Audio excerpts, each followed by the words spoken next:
segera bentuk koalisi untuk Pilpres. 2, capreskan Ganjar. 3, jangan ada Anies di pemilu Presiden 2024. Itu saya konfirmasi ke beberapa orang, confirm. Saya tanyakan ke teman yang Itu kata-katanya ada itu ya? Kata-kata itu ada dari Presiden Jokowi. ada Kata-kata dan saya jangan ada tulis. Anies di 2024. Ya, ada dan saya tulis. Saya tulis di situ.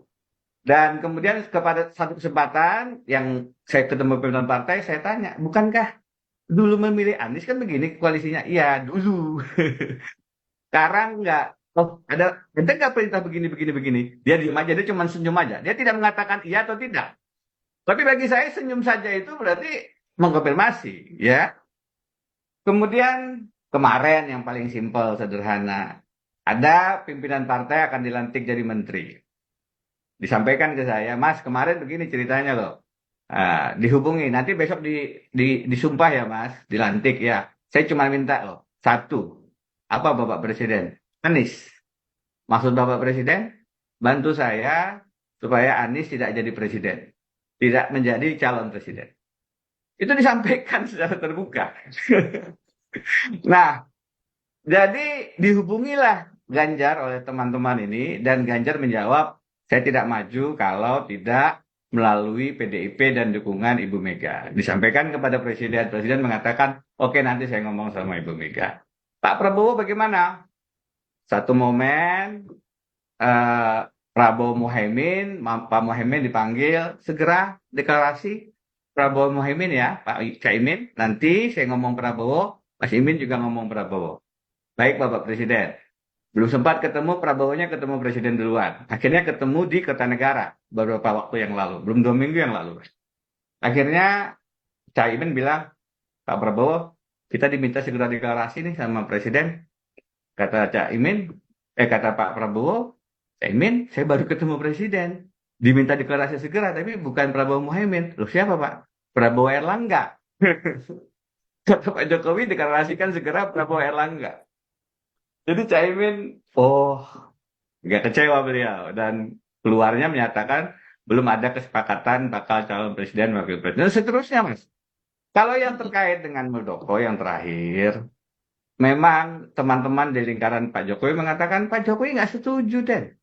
Itu bukan perintah Jokowi. Saya bilang oke. Kalau begitu tegur dong. Ini kan ada peristiwa perampokan. Ada peristiwa perampokan dilakukan oleh anak buah. Pimpinan diam saja.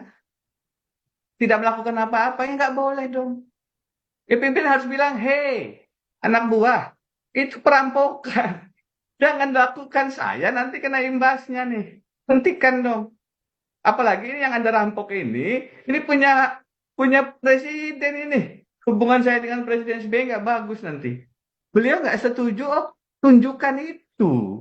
Yang dilakukan ini perampokan partai, bukan hal-hal simpel, bukan hal sederhana. Nah, diamnya Pak Jokowi itu harus dimaknai, beliau memberikan blessing, apalagi maknanya kalau bukan itu.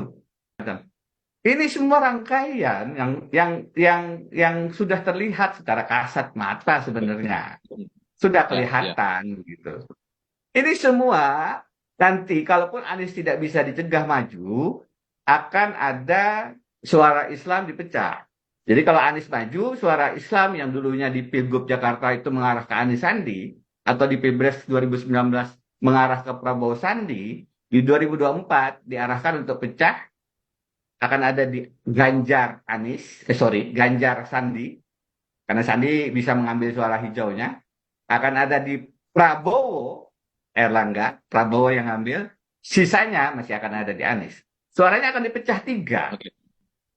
sehingga kemudian kesempatan, sebagaimana disurvei oleh CSIS loh ini, bukan yang lain, yang afiliasi Ya. politiknya itu lebih ke nasionalis, mengeluarkan survei bahwa meskipun Ganjar dominan, kalau head to head Anies Ganjar yang menang adalah Anies.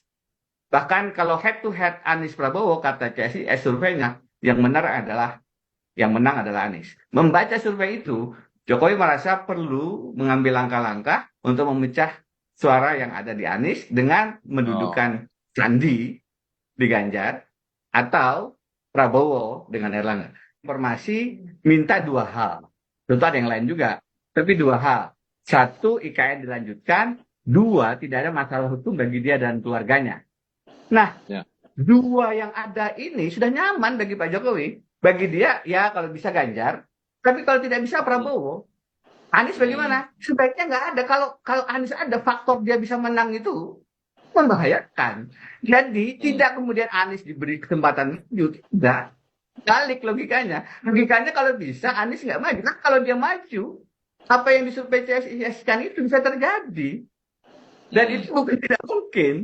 Jadi bagi Pak Jokowi, yang paling bagus itu tetap dua pasangan calon, either kalaupun dia tidak setuju Ganjar, tidak setuju Prabowo sekalipun, kalau Prabowo yang jadi, Pak Jokowi juga nyaman, karena dua hal tadi dikonfirmasi oleh Prabowo. Anies tidak mengkonfirmasi itu. Jadi bagi Pak Jokowi, daripada ada risiko Anies sekarang yang suara naik itu tiba-tiba seperti Pilgub Jakarta, ini Pilgub Jakarta ini bagi Pak Jokowi trauma. Pilgub Jakarta di mana Anies nomor 3 masuk final nomor 1. Ketimbang terjadi lagi sebagaimana Jakarta, lebih Mas baik Indra. Anies tidak. Jadi Bagi oke. Pak Jokowi Kayaknya lebih aman. analisa Jokowi Prof itu lebih aman, Anies tidak ada. menyimpang deh. Kalau